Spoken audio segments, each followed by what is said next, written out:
ہونے کا تاثر دے بھی رہا ہے, بات بھی کر رہا ہے, تو الٹیمیٹلی اس کا گول بھی اسٹیبلشمنٹ کے قریب ہو کر ہی سسٹم میں آنا ہے. اس کے پاس کوئی نہ راستہ ہے, اس کے پاس نہ کوئی ویژن ہے, اس کے پاس نہ کوئی موجودہ ملکی جو چیلنجز ہیں ان سے نمٹنے کے حوالے سے پلان ہے, نہ ان کے پاس کوئی ٹیم ہے. تو یہ بڑی تشویشناک بات ہے کہ اس وقت پاکستان میں جو الیکشن میں کامیابی حاصل کرنے کے لیے سب سے آسان ترین جو چیز ہے وہ یہی ہے, نفرت کی سیاست, دوسرے پہ الزام تراشی. حل کسی کے پاس نہیں ہے. آج مریم نواز صاحبہ ایک دو جگہوں پر انہوں نے یہ سٹیٹمنٹ دیا کہ میاں نواز شریف جو ہیں وہ واپس آ کر ملک کو بحرانوں سے نکالیں گے. تو بنیادی طور پہ وہ اپنی ہی پارٹی پر اور اپنے ہی چچا کے خلاف یہ چارج شیٹ بھی پیش کر رہی ہوتی ہیں جو 16 مہینے تک پرائم منسٹر رہے, اور بنیادی طور پہ یہ ان کے خلاف چارج شیٹ ہے. تو یہ کہہ دینا تو کافی نہیں ہے کہ میاں نواز شریف آئیں گے اور ملک کو بحرانوں سے نکالیں گے. بیانیہ بنا کر ہی آپ الیکشن میں اترتے ہیں, اس بڑے سیاسی جنگ میں آپ میدان میں اترتے ہیں. اس وقت جو جماعت یہ تاثر دینے کی کوشش کر رہی ہے, جو یہ لکھ کر دینے کی کوشش کر رہی ہے کہ جی ہم حکومت میں آ رہے ہیں اور ہمارے معاملات ٹھیک ہیں, ان کی صورتحال یہ ہے کہ ان کے پاس اس وقت کوئی بیانیہ نہیں. کوئی بیانیہ نہیں. بالکل حسن صاحب آپ کی جانب آؤں گی. جس طرح سے عادل صاحب کہہ رہے ہیں کوئی بیانیہ نہیں ہے, بظاہر تو یہی دکھائی دیا جا رہا ہے, لیکن شاہد خاقان عباسی صاحب کہہ رہے ہیں کہ میں مسلم لیگ نون کے ساتھ 35 سال سے ہوں, لیکن آج عوام کے سوالوں کا جواب میں نہیں دے پا رہا. تو کیا آپ کو لگتا نہیں ہے کہ وہ 35 سال سے مسلم لیگ نون کا حصہ ہیں, اسی جماعت نے انہیں وزیر اعظم بھی بنایا, اور آج پارٹی کو ڈیفینڈ کرنے کے لیے ان کے پاس کوئی جوابات نہیں ہیں؟ دیکھیں 3 چیزیں ہیں, آپ نے انٹرو میں بھی اور یہاں پہ 3 سوالات کرے کیے. ایک تو آپ نے کہا کہ مسلم لیگ نون کا بیانیہ جی, اور دوسرا ہے شاہد خاقان عباسی صاحب کی جو ہے اس کا بیان رکھنا, اور پھر تیسرا جو آج مسلم لیگ نون لاہور میں اپنے قائد نواز شریف کے استقبال کی تیاریوں کے حوالے سے یا انتخابی سرگرمیوں کے حوالے سے آج بڑا جلسہ کرنے جا رہی ہے, وہ یہ دعویٰ کر رہی ہیں. 3 معاملات ہیں. پہلے تو ذرا بات کر لیں کہ یہ ان کی جو بیانیہ کے حوالے سے, تو وہ آپ کو یہ اندازہ ہے کہ وہ سیاست میں ایک اصطلاح استعمال کی جاتی ہے سافٹ ویئر, اور جب کوئی اپلیکیشن کرپٹ ہو جائے تو وہ اس کو پھر اپ ڈیٹ کرنا پڑتا ہے. تو میرے خیال میں جو ایک پارٹی تھی جو بھی چند روز قبل بھرپور طریقے سے آئی کہ ہم جو ہے وہ 5 شخصیات کے احتساب کی باتیں کریں گے, اچانک ان کا سافٹ ویئر اپ ڈیٹ ہوا, اور پھر اپ ڈیٹ ہونے کے بعد کل سے 3-4 دنوں سے آپ نے دیکھا کہ وہ کس طریقے سے ایک نئی چیز سامنے آنے لگ گئی. ہم معاشی اصطلاح کی بات کریں گے, ہم اتحاد کی بات کریں گے, ہم دہشت گردی کے خاتمے کی بات کریں گے, نواز شریف جو ہے وہ ملک کو بہتری راستے پر لا سکتے ہیں. اب اس طریقے پر سسٹم شروع ہونے لگ گیا. ہمیشہ سے ہی جو ریاست کے مخالفین ہوتے ہیں وہ جو ہے ان کے سافٹ ویئر اپ ڈیٹ کرنے کی ضرورت ہوتی ہے, اور یہ ماضی بتاتی ہے, میں نہیں, تاریخ بتاتی ہے, کتابیں پڑھیں, حقیقت بتاتی ہے. تو میرے خیال میں اب یہ جو مسلم لیگ نون بیانیہ لے کر آ رہی ہے وہ یہی ہے کہ معاشی حالات بہتر کریں گے. ابھی جو جس کی طرف عدیل برائی صاحب اشارہ کر رہے تھے کہ یہ جو بات کر رہے ہیں کہ یہ ہم معاشی حالات بہتر کریں گے, تو 16 مہینے بھی آپ یہی کرنے کے لیے آئے تھے, اور کن کی چھتری تلے؟ نواز شریف صاحب کی چھتری تلے. اس وقت بھی شہباز شریف صاحب پرائم منسٹر آف پاکستان تھے. میں اس لیے یہ بات کو بار بار دہراتا ہوں کیونکہ اس وقت جو ہے ہمارے پاس خبریں تھیں, ہم رپورٹ کرتے رہے, چیزیں آتی رہی کہ نواز شریف صاحب کے پاس آ رہے ہیں, نواز شریف صاحب کے پاس سے جا رہے ہیں, پلاننگ لے کر آ رہے ہیں, امپلیمنٹ کریں گے, اتنی جو ہے وہ روزگار آ جائے گا, فلاں چیز آ جائے گی. ککھ نہیں ہوا, کچھ نہیں ہوا, پتہ تک نہیں ہلا. تو اب یہ جو معاشی بحرانوں سے نکالنے کے لیے ایک ایجنڈا لے کر آ رہے ہیں, تو کیا وہ پیلی ٹیکسی لے کر آئیں گے؟ کیا وہ پاکستان واپس آ رہے ہیں؟ اس بار بھی لگتا ہے کوئی معاشی پلان ہوگا ان کے پاس. یہی معاشی پلان ہے. پہلے بھی معاشی پلان لے کر آئے تو 16 ماہ میں آپ نے کیا کیا؟ آپ نے معاشی ترقی کا جو چلتا پہیا تھا 6.3 سے ختم کر کے 0.3 پر لا کے کھڑا کر دیا. یہ کوئی ڈھکی چھپی بات نہیں ہے, ڈاکومنٹس میرے پاس ہر طرح کا موجود ہے, ان کو میں چیلنج کرتا ہوں, یہ اٹھا کے دیکھ لے. یہی چیزیں ہیں, یہی ڈاکومنٹس بتاتے ہیں کہ آپ نے 16 مہینے میں کیا جو ہے وہ ملک کا ستیہ ناش کیا, اور پھر کیا کر کے چلے گئے. اب یہ آئیں گے کیا کریں گے؟ وہ پیلی ٹیکسی, وہ قرضہ مکاؤ سکیم, وہ اربوں ڈالر بنا لیے وہ ان لوگوں نے جن کو کہ محلے میں منہ نہیں لگایا کرتا تھا. حالات تبدیل کریں گے, اپنی پارٹی کے حالات تبدیل کر گئے, چند ایک اشرافیہ کو اوپر لے آئے, باقی کو نظر انداز کر گئے. اور آج جو یہ باتیں کر رہے ہیں شاہد خاقان عباسی صاحب, وہ بھی اسی کے اندر سے ہے کہ تنظیم سازی جو آپ نہیں کرتے, جو آپ اپنی پارٹی میں جمہوریت کا دعوے دار بنتے ہیں, اپنی پارٹی میں جمہوریت کی پروان نہیں چڑھاتے, تو پھر آپ کون سی بڑی جماعت بننے کے دعوے کرتے ہیں؟ اصل تو جماعت ہوتی ہے جو ہے, میں جماعت اسلامی کو دیکھتا ہوں تو وہاں پر جائیں تو ہر بندہ اس پر جو ہے وہ تحفظات کا اظہار کرتا ہے کسی ایک بھی ایشو پر, اور ان کی بات کو سنی جاتی ہے, تسلیم کیا جاتا ہے, ان کے حوالے سے پھر اس میں تبدیلیاں لائی جاتی ہیں, ہر بندے کو حق ہوتا ہے. اسی طرح ماضی میں بھی ہم نے دیکھا کئی سیاستدان جو ہے وہ اس طرح کے کیا کرتے تھے. انہوں نے لا کے کیا کیا, خبردار کوئی کسی کے خلاف بات کرے, شاہد خاقان عباسی ہو, مفتاح اسماعیل صاحب ہو اور باقی ہو, ایک لمبی فہرست ہے اگر نکالنے کو تلاش کی جائے تو کیا کیا؟ اب آپ نے ان کی زبانوں پر تالے لگا دیے شاہد خاقان عباسی صاحب پہ. وہ شخص جو آج بھی کہتے ہیں کہ نیب غیر قانونی ہے, اگر ان کے خلاف احتساب کا کیس بنایا تھا, بے شک ان کی سپورٹ بھی حاصل تھی, تو آج تک ان کے آواز کیوں نہیں بلند کی گئی؟ آپ نے صرف اپنے جو 8-10 جو ہے اشرافیہ کے شریفی خاندان کے تھے ان کو آپ نے جو ہے وہ پروٹیکٹ کیا, ان کو کیوں نہیں کیا؟ ان کے حوالے سے آواز کیوں نہیں بلند کی گئی؟ تو وہ کہتے ہیں کہ جب اتنے مسائل, اتنے گمبھیر مسائل ہیں, جب آپ جو ہے تقریباً 12 کروڑ سے زائد افراد غربت کی لکیر سے نیچے ہوں, جو ہے وہ بے روزگاری بڑھ رہی ہو, آئے روز جو ہے وہ حالات برے ہوں, روٹی کھانے کو نہ ملے, تو یہاں پر وہ پارٹی کو ڈیفینڈ کریں گے, وہ عوام کو ڈیفینڈ کریں گے. میں یہ سمجھتا ہوں کہ چاہے وہ شاہد خاقان عباسی صاحب پارٹی کے علاوہ کچھ نہ ہو. حسن صاحب آپ کیا کہہ رہے ہیں؟ مریم صاحبہ کہہ رہی ہیں, ہمیشہ کہتی ہوں کہ نواز شریف صاحب کی دی ہوئی ترقی نکال دیں تو پاکستان میں صرف کھنڈرات ہی بچیں گے. آپ یقین کریں کہ اس پہ تحقیقات ہونی چاہیے اس جملے کی, کہ کیا انہوں نے کھنڈرات بنائے یا ان لوگوں نے آنے کے 16 مہینے میں کھنڈرات بنائے. کچھ دور, کچھ پروجیکٹ نواز شریف صاحب کے اچھے تھے اور ہیں, ان کو تسلیم کرنا چاہیے, لیکن کچھ چیزیں اچھی نہیں ہیں جن کو آپ جو ہے وہ پروٹیکٹ نہیں کر سکتے, جو ریالٹی سے تعلق رکھتی ہیں. اس پر آپ کیا جواب دیں گی؟ وہ بھی 13 سے 17 کے دوران میں تھا.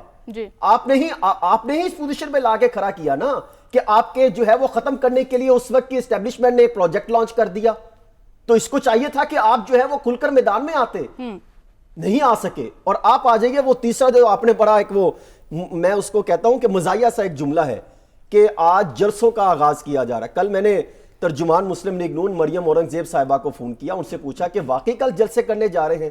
تو انہوں نے کہا جی بالکل, ہم جو ہیں کل پہلا جلسہ کریں گے لاہور میں, اور 7 لاہور میں جلسے ہوں گے, اور بھرپور طریقے سے جو ہے وہ ایک جشن منایا جائے گا, کیونکہ مسلم لیگ نون کے قائد نواز شریف صاحب آ رہے ہیں. تو میں آج بڑا میں پرجوش تھا کہ مسلم لیگ نون کے قائد اور سابق وزیر اعظم 3 دفعہ کے پرائم منسٹر صاحب آ رہے ہیں, تو میں بھی ذرا جاؤں. آپ یقین کریں ایک مختص سی گلی میں, مختص سے پنڈال میں لاکھوں افراد کی جو ہے وہ خواہش لے کر وہاں پہ منتظمین موجود تھے, اور یہ بتایا جانا تھا کہ بہت بڑا پنڈورا باکس جو ہے وہ کھلے گا سابقہ حکومتوں کے خلاف, عوام لپک کر آئے گی اپنے قائد کے استقبال کے لیے. کچھ ایسا میں نے دکھائی نہیں دیا. وہ MNA ملک ریاض جو شاہدرہ سے جیتے ہیں, ان سے پوچھا کہ آپ کے باقی جو نیچے MP موجود ہے وہ کہاں ہیں؟ کہنے لگے وہ تو نہیں آئے. آپ ان سے پوچھیں, بھئی آپ نے ان کو بلایا تک نہیں, آپ خود جو ہے وہ اپنے گلی میں دیکھیں, جس گھر میں رہتے ہیں اس گلی میں آپ نے جلسہ سجایا, 2000 کرسیاں لگائیں, اور وہاں پر موجود افراد کیا کہتے ہیں؟ کہتے بھی ہم تو یہاں پر صرف کھانے پینے کے لیے آئے ہیں. اس گلی میں مجھے 3 ایسے شخص ملے کہ جن کے گھر میں ایک وقت کی روٹی مشکل تھی. حالات تو یہ بن چکے ہیں.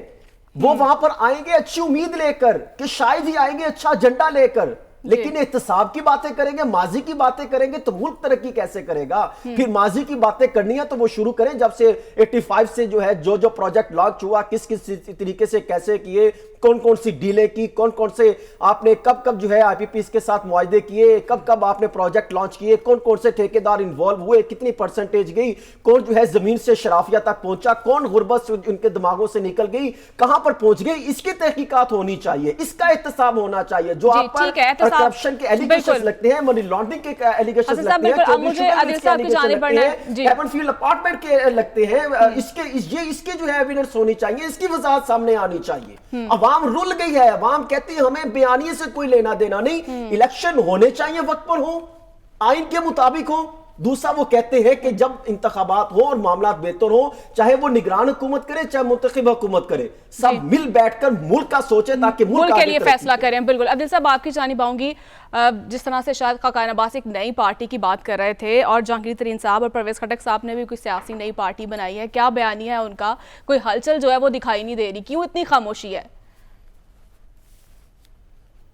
دیکھیں ان پارٹیوں کی بنیاد آپ دیکھیں، مثال کے طور پہ آپ نے پارٹی بنا کر ایک اپوزیشن کی آواز بننا ہے اگر آپ حکومت میں نہیں ہیں، اور یہ پارٹیاں ان میں سے ایک پارٹی تو اس دوران بنی جب جو پی ڈی ایم کی گورنمنٹ تھی، اور اس پارٹی کے قیام میں ان کے جو اس وقت پی ڈی ایم گورنمنٹ کے جو ایڈوائزرز تھے وہ بیٹھے ہوتے تھے.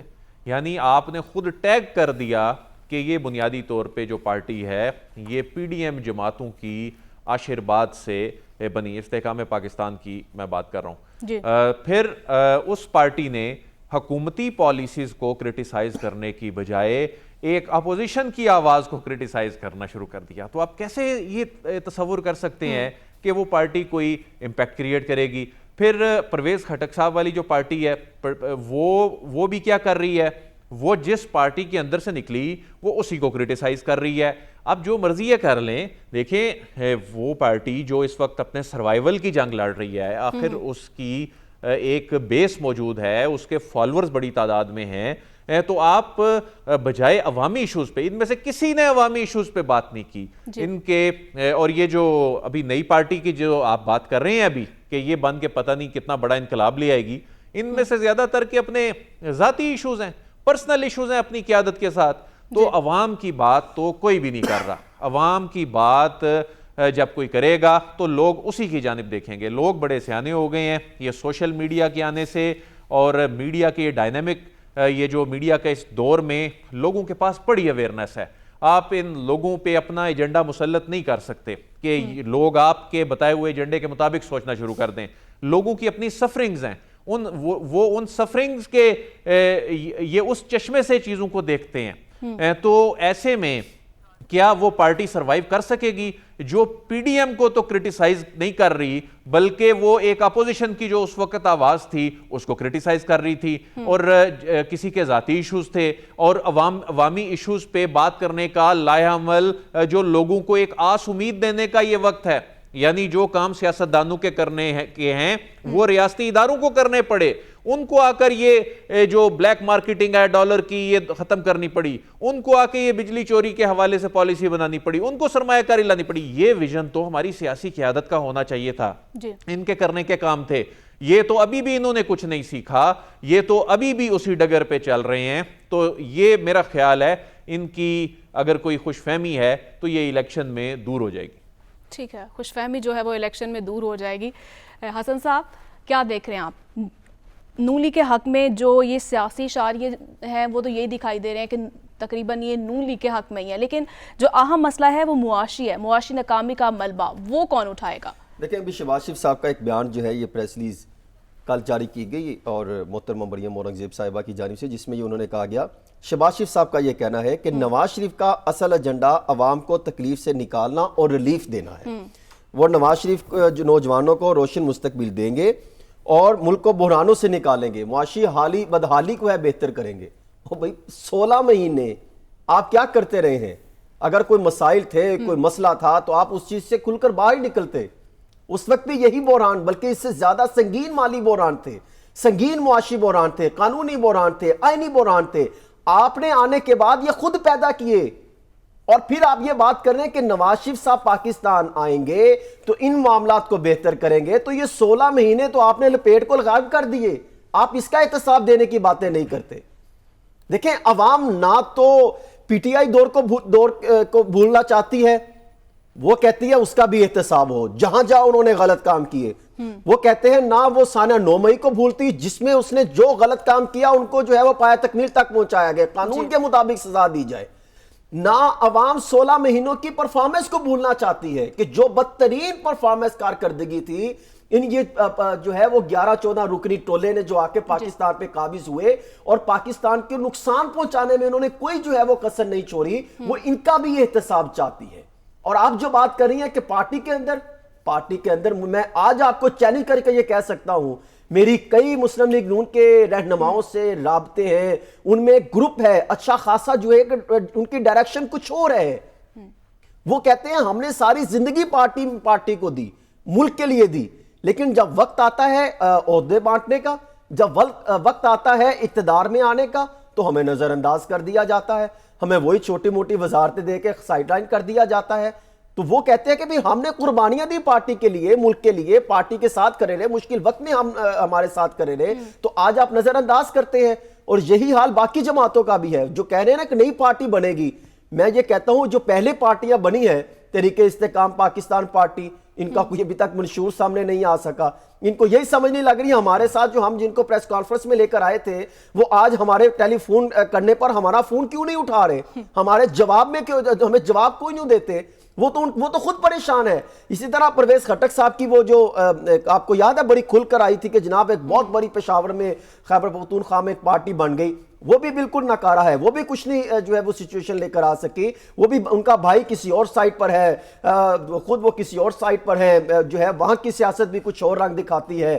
سندھ کے حالات دیکھیں، وہاں پر سچویشن کچھ اور ہے. تو یہ کہنا کہ ایک نئی پارٹی بن جائے گی، ہاں عوام یہ چاہتی ہے کہ وہ لوگوں کا ایک گروپ سامنے آئے جو واقعی حقیقی معنوں میں ملک کے لیے سوچے، ملک اور ریاست کو آگے لے کے چلے، ریاست کے پلاننگ کو مضبوط بنانے کے لیے، معاشی حالات بہتر کرنے کے لیے، آئین اور قانون کی حکمرانی کے لیے اس سینیریو کو آگے لے کے چلے. تو ہم اب صرف باتیں نہیں چلیں گی، اب جو ہے ہم اقدامات بھی کر کے دکھانے ہوں گے ہمارے سیاستدانوں کو، اور اسی پر ہم مزید بات بھی کریں گے ایک بریک کے بعد. اب ہمارے ساتھ ہی رہیے گا، اسٹے ود اس.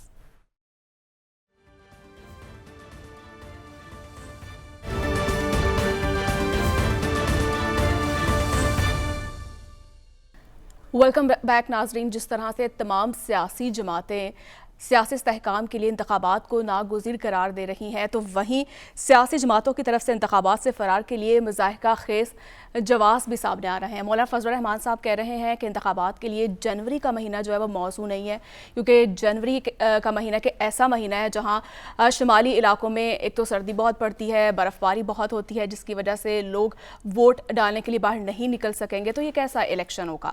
تو وہیں حلقہ بندیوں میں آبادی کے تناسب کے معاملے پر فافے نے جائزہ رپورٹ سے نیا پیڈورا باکس کھول دیا ہے، اور رپورٹ کے مطابق حلقہ بندیوں کی ابتدائی رپورٹ اور حلقوں کی فہرستوں میں آبادی کا فرق پارلیمان کی منظور ترمیم کے تحت نہیں کیا گیا.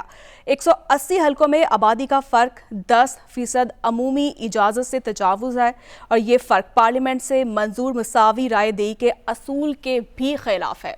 اور اسی پر شاہد خاقان عباسی صاحب، ان کا بھی کچھ ایسا ہی رد عمل ہے. وہ بھی کہہ رہے ہیں کہ جنوری میں انتخابات نہیں ہونے چاہیے. انہوں نے گفتگو کی ہے، پہلے وہ سن لیتے. تو وہی ناظرین، مولانا صاحب بھی یہی کہہ رہے ہیں کہ جنوری کا مہینہ جو ہے انتخابات کے لیے موزوں نہیں ہے، کیونکہ شمالی علاقوں میں بہت زیادہ سردی بھی پڑتی ہے، تو عوام ووٹ نہیں ڈال سکیں گے. ان کی بھی گفتگو سن لیتے ہیں.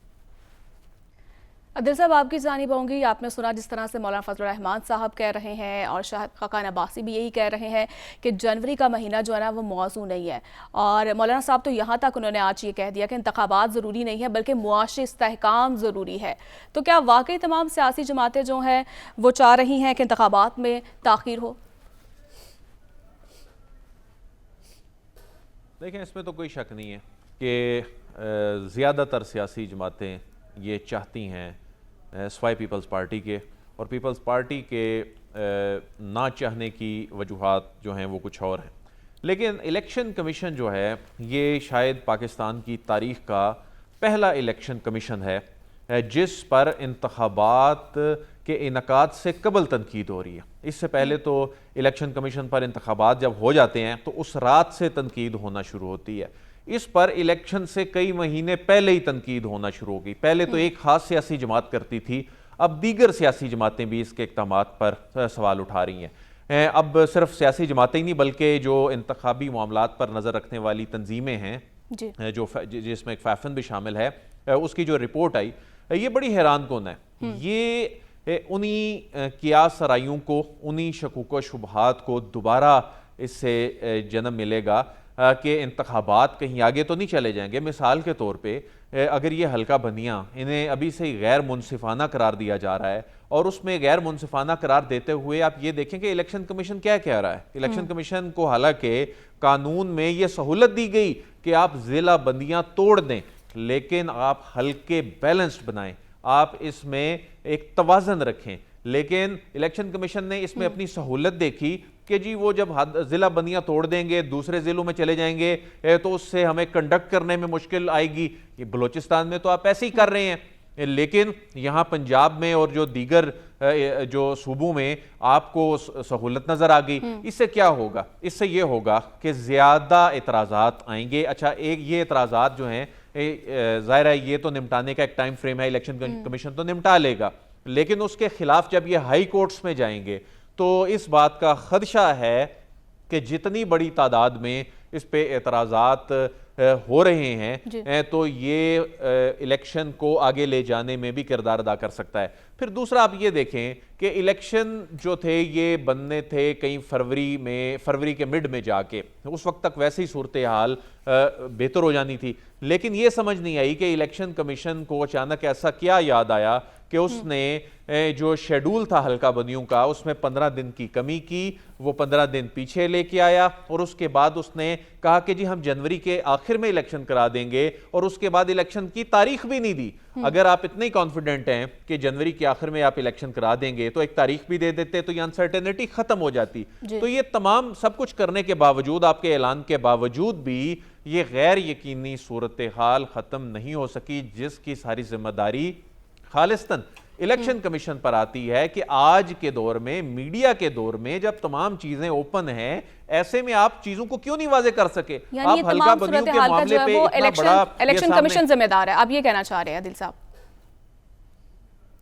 جی بالکل, یقیناً الیکشن کمیشن ذمہ دار ہے, اور چیزوں کو ابہام میں رکھنا, اپنی مرضی سے چیزیں چلانا, اپنے مرضی کے آئین کی اور قانون کی شکیں جو اٹھا کے تشریح شروع کر دینا, اور اس کے باوجود یہ ابہام ختم ہونا تو دور کی بات, نئی بحث جنم لے لینا. اب یہ حلقہ بندیاں جب ان پہ فافن جیسا ادارہ یہ رپورٹ دے رہا ہے, اس پہ سیاسی جماعتیں بول رہی ہیں, سیاسی جماعتیں جو ہیں انتخابات کی تاریخ کے حوالے سے کہہ رہی ہیں جی اس کو فروری مارچ میں لے جائیں, آپ 15 دن پیچھے لے آئے, اس کی ریزن آپ نے نہیں بتائی کیا ریزن ہے, اس کے بعد پھر آپ نے تاریخ بھی نہیں دی. تو یہ تمام چیزیں ان شکوک و شبہات کو جو ہے وہ مزید تقویت دیں گی کہ یہ کہیں انتخابات کا معاملہ کہیں آگے تو نہیں چلا جائے گا. اس میں معاملہ یہ نہیں ہے کہ 5-10 دن آگے چلا جائے, 20 دن چلا جائے, لیکن جب ایک مرتبہ سسٹم ڈیریل ہوتا ہے, یہ بات ایک باؤنڈری سے باہر نکلتی ہے, تو بات یہ پھر کہیں دور تلک چلی جاتی ہے. یہ بالکل ایسے ہی ہے جیسے 90 دن کی حد میں جب الیکشن نہیں ہو تو کیا ہوگا, ڈیریل کرنے کی کوشش کی جا رہی ہے. بالکل عادل صاحب آپ کا کامنٹ آ چکا ہے. حاصل صاحب جس طرح سے عادل صاحب یہ کہہ رہے ہیں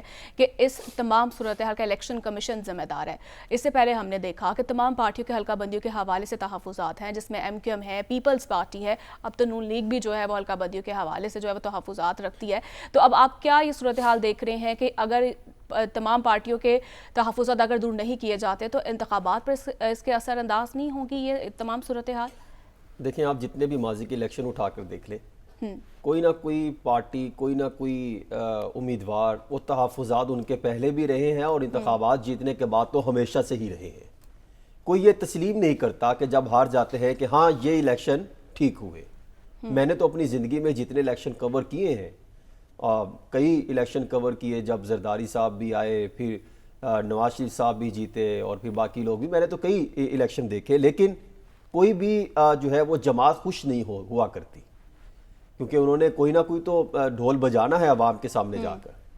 اصل میں مسئلہ یہ ہے کہ ہم بات کر رہے تھے آئین اور قانون کی. آئین کے مطابق تو 90 دن کے اندر انتخابات ہونے ہیں. اب 90 دن کے اندر انتخابات اگر نہیں ہوتے تو پھر آپ جو مرضی کہہ لیجئے کہ فلاں آئین ہے, فلاں قانون ہے, اس کی شک ہے, اس کی چیزیں ہیں, پھر تو معاملہ نکل گیا. پھر آپ چاہے جنوری میں الیکشن کرائیں, چاہے مارچ میں کرائیں, چاہے آپ 2025 میں الیکشن کرائیں, پھر تو وہ آئین سے آپ نے ہٹ گئے, آئین کی آپ نے وہ جو کہتے ہیں کہ خلاف ورزی کر لی. 90 دن کا الیکشن نہیں ہوا. اب جب اس پر قرارداد بھی پاس ہو چکی ہے, سینٹ میں مشترکہ طور پہ قرارداد پاس ہوئی تھی اسی دور حکومت میں, تو جب وہ اس کی خلاف ورزی ہوتی ہے تو پھر آپ کو یاد ہے کہ ایک اس کے حوالے سے قانون بھی پاس ہوا ہے میرے خیال میں کہ جو پارلیمنٹ کی احکامات پر عمل درآمد نہ کرے اور ان کی احکامات کی خلاف ورزی کرے, تو یوں قرارداد پر جو عمل درآمد تھا کہ مقررہ وقت پر انتخابات کرانا, تو پھر الیکشن کمیشن اور پاکستان کے خلاف بھی کارروائی شروع ہو سکتی ہے. پھر جو بھی متعلقہ ذمہ داران ہیں ان کے خلاف بھی کارروائی ہو سکتی ہے کہ بھئی آپ کا کام الیکشن کرانا تھا, آپ کیوں نہیں کرائے. ایک نیا پنڈورا باکس کھل جائے گا. یوں کہنا کہ آئینی اور قانونی معاملات الیکشن کے بعد ختم ہو جائیں گے, میرے خیال میں یہ رکیں گے نہیں اگر آپ 90 دن کے اندر انتخابات نہیں کراتے. اور دوسری بات سیاسی جماعتیں جو آج یہ کہہ رہی ہیں کہ فلاں سردی ہو جائے گی، کسی حلقے میں گرمی ہوگی، کسی حلقے میں حالات بہتر نہیں ہوں گے، کسی حلقے میں جو ہے وہ کوئی نہ کوئی معاملہ نکل آئے گا یا سیوریج کا نظام نکل آئے گا، تو یہ وہ ان کے ہیلے بہانے ہیں. بنیادی طور پہ یہ عوام کی عدالت میں جانا نہیں چاہتے. مسئلہ صرف یہ ہے، کارکردگی نہیں یہ ہے. کہتے ہیں کہ ہم کوئی ایسی پوزیشن بنے کہ کوئی جو ہے جسا منو سلوا اترا کرتا تھا، ایسا کوئی اقتدار کا جو ہے وہ پورا وہ پراپر پلٹون اترے اور جس میں ہم تمام بیٹھے اور پورے تمام کے تمام بھی اقتدار میں اکٹھے ہو جائے. ایسا کچھ ہو نہیں رہا کیونکہ نہ عوام ان سے راضی ہے. پھر ہوگا کیا؟ پھر ہوگا یہ کہ جس طرح فافر نے رپورٹ جاری کی ہے. اب دیکھیں وہ یہ کہتے ہیں کہ آپ نے حلقہ بندیاں 10% کے حساب سے جو کرنی تھی، وہ الیکشن کا وہ 2017 کے ایکٹ کے مطابق بھی کچھ ترامیم اس میں اس کے مطابق کہتے ہیں. تو انہوں نے تو الیکشن کے آرٹیکل جو 51 ہے الیکشن کمیشن آف پاکستان نے، اس کے مطابق جو ہے وہ معاملات دیکھے. تو یہ دیکھنا کہ فلاں حلقہ بڑا ہے فلاں حلقہ چھوٹا ہے، اس پہ اعتراضات تو بنیں گے. آپ کو پتا ہے کہ 568 جو ہے وہ حلقے بھارت میں ہے، وہاں پر بھی الیکشن جو ہے کمیشن وہ کی ذمہ داری ہے کہ تمام سیاسی جماعتوں کے جو تحفظات ہیں یقیناً اس کو وہ پورا بھی کرے. اور تو ناظرین مجھے بریک کی جانب بڑھنا ہے اور بریک کے بعد ہم بات کریں گے بلوم برگ کے مطابق جو ہے وہ پاکستانی روپیہ سپتمبر میں دنیا کی نمبر 1 کرنسی رہی ہے، اور جس طرح سے ڈالر کی پرائسز جو ہیں وہ کم ہو رہی ہیں، کیا واقعی اس کے ثمرات جو ہے وہ عوام تک پہنچ رہے یا نہیں پہنچ رہے، اس پر ہم بات کریں گے لیکن ایک بریک کے بعد.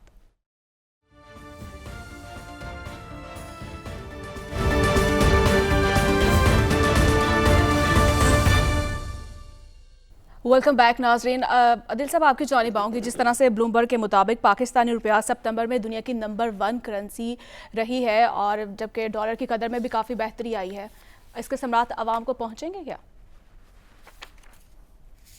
دیکھیں پہنچنا شروع ہو گئے. پیٹرولیم مصنوعات کی قیمتوں میں جو کمی ہوئی وہ اسی کی وجہ سے اس کا امپیکٹ آیا.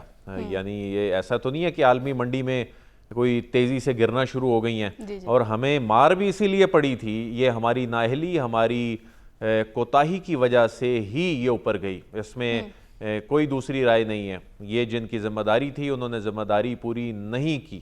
پھر اس کے بعد الٹیمیٹلی ریاستی اداروں کو میدان میں آنا پڑا. یہ کریک ڈاؤن ہوا اور یہ قابل ستائش ہے یہ جو کریک ڈاؤن ہوا، کیونکہ یہ عام آدمی سے ریلیٹڈ ہے. اس کے ثمرات عام آدمی تک پہنچنا شروع ہو گئے ہیں. آپ یہ دیکھیں کہ جو اشیاء ضروریہ جو ذخیرہ کر لی جاتی تھیں، جس میں چینی تھی، جس میں آٹا تھا، تو یہ گندم، یہ تمام وہ چیزیں تھیں جس میں بلیک مارکیٹنگ شروع ہو گئی تھی، جس میں کھاد تھی. اس کا امپیکٹ عام آدمی تک آتا تھا. تو اس کے بعد وہ دیکھیں کہ وہ دنوں میں میرے پاس ٹائم بہت کم ہے. حسن صاحب یہی سوال آپ کے پاس.